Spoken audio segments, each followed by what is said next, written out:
Hello, hello, it's Julie Davison from juliedavison.com. Welcome to my Sale-a-Bration Spotlight Day 4. Oh, no, I did it wrong in the title again. It's day 4. This is our 4th video sharing projects using the soon-to-be retired Sale-a-Bration brochure. This is a promotion that's going on now through February 28th. There is 1 week left. You get a free gift for every $50 you order. So we showed some projects with paper blooms and darling donkeys. Yesterday we did both Approaching Perfection and Oh So Ombre. We made these really super cute birthday cards. So if you missed that video, make sure to watch.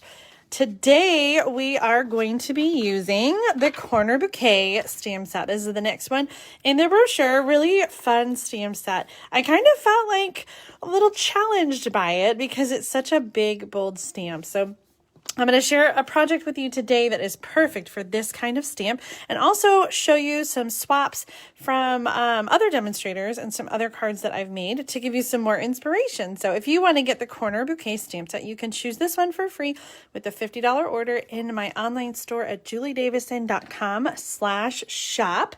Today we are going to do a technique that I always say I'm not a messy stamper, and this is definitely a messy technique. So this is one that is it's not so much a Julie technique, although we're going to keep it pretty simple after we do the technique. And we're going to get messy, so we need some scrap paper. We're going to do an emboss resist. You guys know about embossing? We've done that before. We use the heat tool and embossing powder to create a raised image. I was just showing my daughter how to do this last night with the gold embossing powder. It's really pretty with metallic colors because they sort of like come to life and get all shiny and cool.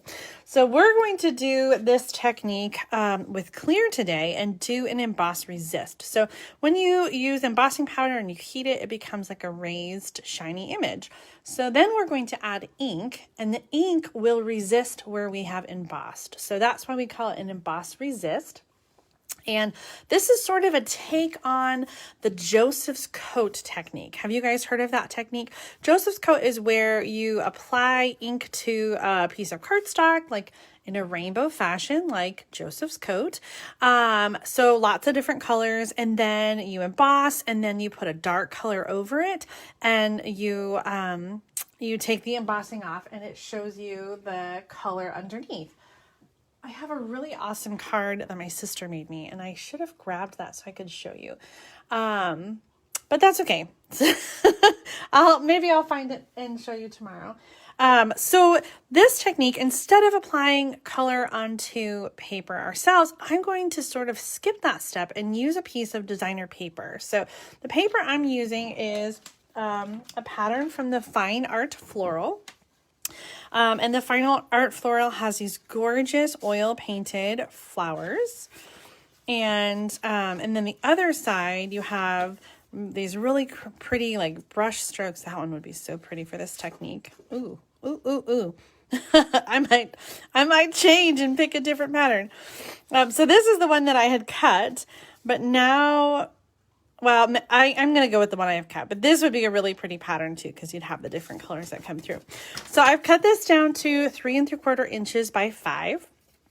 And we're going to stamp in Versamark and use the clear embossing powder to heat it. So I like to use Embossing Buddy when I emboss, and that just helps to get rid of all the oil and the extra stuff from your fingers from attracting the embossing powder, because the embossing powder is really, really fine and it's going to stick to this ink.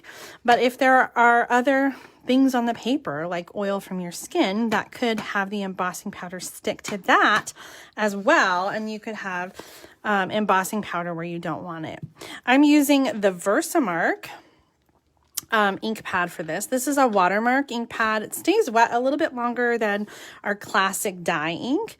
And so I'm going to stamp that, and you won't be able to see it because it's just a watermark ink, but it stays wet long enough for our powder.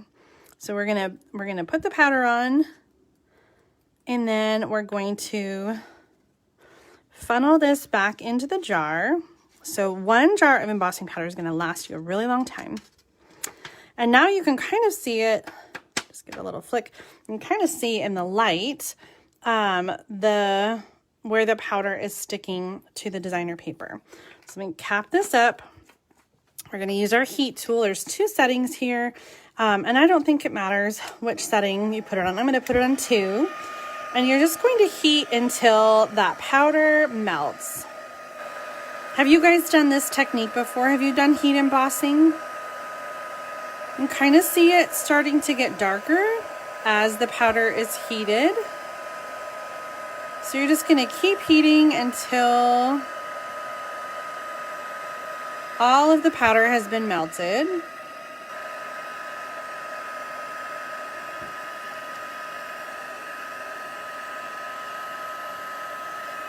Okay, after it's all melted, you don't need to go any farther than that. You don't need to keep going. It's not going to bubble just until it looks like it's all melted and wet. Okay, so the next part of our technique for the Emboss Resist is now to apply some ink. So I've got one of our new blending brushes. These are actually now unorderable because they were so popular they ran out. So you're gonna have to just add this to your wish list and order it later if you don't have it already. The blending brushes are 153611 and they come with 3 brushes. And so you can use a sponge or a sponge dauber as well.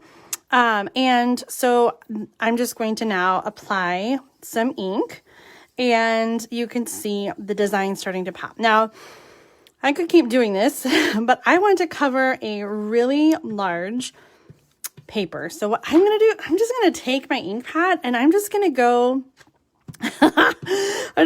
direct to the paper. So I'm going to just try to cover it evenly and try really hard not to get my hands messy. So however you want to apply the ink, whether it's the blending brushes or sponges or direct, I'm trying to get rid of any of the lines. Okay, now I'm going to take the blending brush or a sponge or a tissue or something like that, and I'm going to go over and remove the ink from the embossed image. So because it is sort of raised and shiny, it's going to resist the classic ink, which is a water-based dye ink. So I'm just brushing the ink away from the image, and you see that pop. Holy smokes, isn't that gorgeous? So this paper, if you remember, had like some different colors and the brush strokes. And so you get some of that. You get the pattern and you get some of the different colors in there. So I just love the way that turned out. And again, you can do this technique by applying color to the cardstock first. You don't have to use designer paper. Designer paper just sort of skips that step. So that is the Emboss Resist technique. It resists, the ink resists the embossed image. Okay, let's move our paper out of the way, and we are going to finish up our card. So I have, I was really struggling with what colors are in here because it's like different shades of colors, right? Like I think this is terracotta tile, but as it gets lighter, it looks like Rococo Rose. So I decided to pair it with Rococo Rose. And I have some pieces that I've pre-stamped here.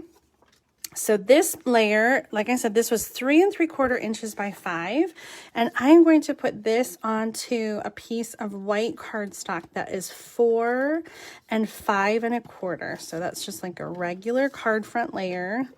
And because we embossed it and it makes it a little curly. So I'm really heavy with the adhesive around the edges so that I can make sure that it stays down and lays flat on my card. Okay, this is going to go on the card front.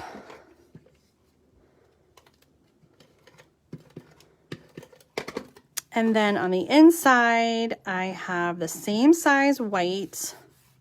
This is 4 by 5 1/4, and you can see I stamped some inside words, and then the Corner Bouquet has a smaller corner, so I stamped that in the corner inside. I've been making an effort to try to stamp the inside of my card, so I really wanted that to match. And so then now up here, we're going to add the outside sentiment. So I'm going to use the basic gray ink again for the words, and I'm using my favorite Happy Thoughts. This is in the January through June mini catalog. And I keep saying this over and over again, but it covers all the bases. You got thinking of you, happy birthday, thank you, congratulations, and then some really great inside sentiments. So I'm going to use the happy birthday, and I'm stamping on a piece of cardstock that is 1 inch. I think like 1 by 3. It was a scrap, so I'm not sure. But 1 inch is the width. And then I'm going to use the tailored tag punch. And when I was designing this card, I went with the go-to like banner, right? Because we always, that's like the easy thing is always to make a banner. But I'm going to use this the other way and feed it through the center. I showed this the other day in a video, but I didn't actually use it on a card. So I'm going to feed it through the center and create a pointy tip. And I'm going to do that on both ends. So this is sort of like, I don't know, the opposite of a banner. I mean, it's still a banner, I feel like, but it's just, it doesn't have that like flag tip. Okay, and then that's going to go across here. I feel like I want to just make that a little bit smaller. Let's come back in here. There it is. Just eyeballing it.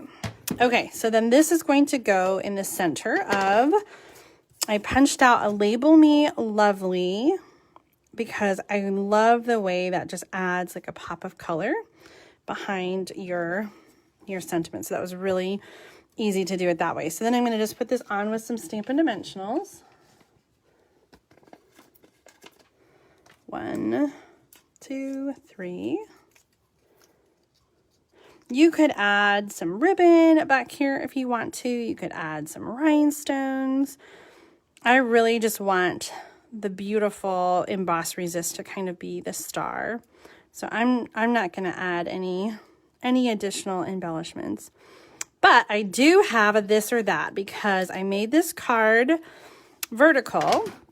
But when I made it earlier, I did one horizontal, and I can't decide which way I like it better. So you tell me, do you like it better vertical or do you prefer the horizontal? So this one I made up about 2 hours ago, and you can see as the ink dried, it soaked into the paper and got a little bit lighter. So this is going to do the same thing. It will get a little bit lighter as it continues to dry. But I love that you can see some of the color in the pattern like peeking through even from the basic gray. I think that just looks really cool, the way that like kind of pops out. So, oh my gosh, that's the Emboss Resist. I hope that you love this technique, and maybe I've given you an idea, because I've heard from several of you that you are kind of stuck on the Corner Bouquet. Like you're just not sure what to do with it. You feel a little bit stumped. So I hope that this Emboss Resist idea will maybe inspire you to create with your Corner Bouquet. And if you don't have this Corner Bouquet stamp set, you can do this same technique. It works best with big, bold stamps like these flowers, but you could also use like the In Bloom flowers or the perennial, what is that called? Perennial favorites? What is the name of that perennial? I just had a little, my brain went blank.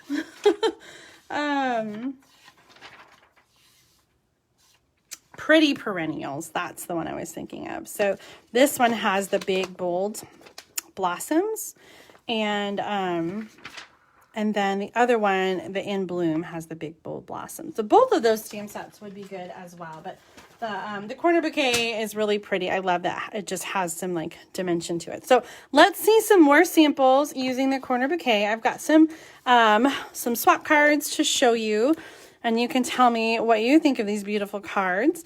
I'm going to save those two for the end. So the first one here is by Leanne Graff. I love how she stamped this and then embossed it and cut it into panels. Really adds interest to this really great image. Good things are worth waiting for. Wonderful sentiment there. Here's one that I made combined with the Heal Your Heart stamp set, and I just did the simple bouquet in the corner and used some of the Flower and Field designer paper. I showed you these yesterday when we were doing the Oh So Ombre designer paper, and I just love the simplicity of this card. So I just stamped in a solid color Bermuda Bay on the ombre paper and then added the sentiment. I did that in each of the 4 colors. So a similar kind of layout here. I just did different colors and decorated it a little bit differently. And then these last 2 I wanted to show you used markers on the stamps. And so I'm going to show you that really quick too, so you can see how that works. So this one's by Teresa Tucker, and this one doesn't have a name. I'm trying to remember whose card it was from our team swap. Oh my gosh, I can picture her beautiful face in my head, and oh my gosh, I'm so sorry. I'll try to put it in the comments when I think of it later. So this technique, they both did the same thing here. They used the markers directly onto the stamp. So let me show you that really quick. Forgot to clean my chamois again. I'm just gonna give this a quick clean to get that Versamark ink off of the stamp. And then we're going to bring in some markers. Now for this technique, you want to use the regular Stampin' Write markers. So these are the classic markers, not the alcohol markers. These are just the regular. We got some dye ink in here. And you can do this technique with any stamp. I will tell you it works best with a rubber stamp like this one. The photopolymer stamps, I find that the color just does not stay, like it pools up on the stamp and it doesn't like stay very well on the stamp. So I definitely recommend doing this on rubber stamps. So what you're going to do is you're just going to use the brush tip of the marker to color the different parts of the stamp so that you can have multiple colors on one stamp image. So I'm going to do the flowers in pink and yellow, and then do the grass and some of the greenery in green, of course. It's hard to tell on this stamp like which things are flowers and which are leaves or stems, so I'm kind of making a guess here. But I think that's what's cool about this stamp too, is that there's not necessarily like a wrong way to do it. So I started with the pink. I'm doing yellow on some of the flowers. I'm going to go back now with Granny Apple Green and do the stems.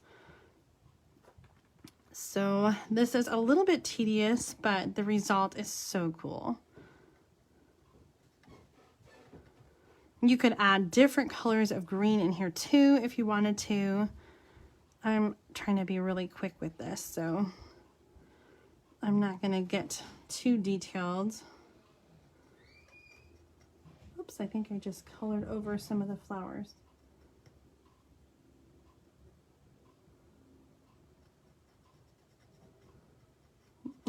This is going to be so streaky. Let me fix those flowers. Okay, almost done. Now the dye-based ink, it does dry pretty quickly. So when you're doing this technique with the markers on the stamp, you're going to want to reactivate the ink by adding some moisture. So the easiest way to do that is to just sort of breathe on the stamp and huff. So I'm going to do that off camera. Not a very COVID friendly technique if you're stamping with others, but it works if you're just stamping by yourself. So you're going to then put that on your cardstock and check that out. You get a multicolored image. So you can, again, do this with any stamp, but it's really pretty with this Corner Bouquet. And I kind of like I was trying to be rushed, but it sort of gave that some streaks. Kind of looks really cool. So I don't have a finished card that I've made. I'll have to turn this into a card later and show you. But here are the 2 cards that I got in a swap that used, and you can see they added some different colors of green in there. So some fun ways to finish it. I think they did this in the Sale-a-Bration brochure as well. Let me open back up to that page. Yeah, this one right here used that technique. So, and actually you can see that was where Teresa got her inspiration. So that's a fun way. I love this way of just kind of having it peek out from the edges. And there's an Emboss Resist. They actually used the watercolor brushes to brush over that and create that background. So super, super cool. That was my video for Corner Bouquet. I hope that I have inspired you to create with it. And if you don't have this stamp set yet and want to get it, make sure that you place an order before February 28th when Sale-a-Bration ends on Sunday, $50 or more before tax and shipping, and you can choose a free Sale-a-Bration gift. Thanks so much for tuning in today. Be sure to come back tomorrow at 1:00 p.m. Central here on Facebook for another Sale-a-Bration Spotlight. We'll be doing daily videos all week until the end of Sale-a-Bration. Until then, happy stamping!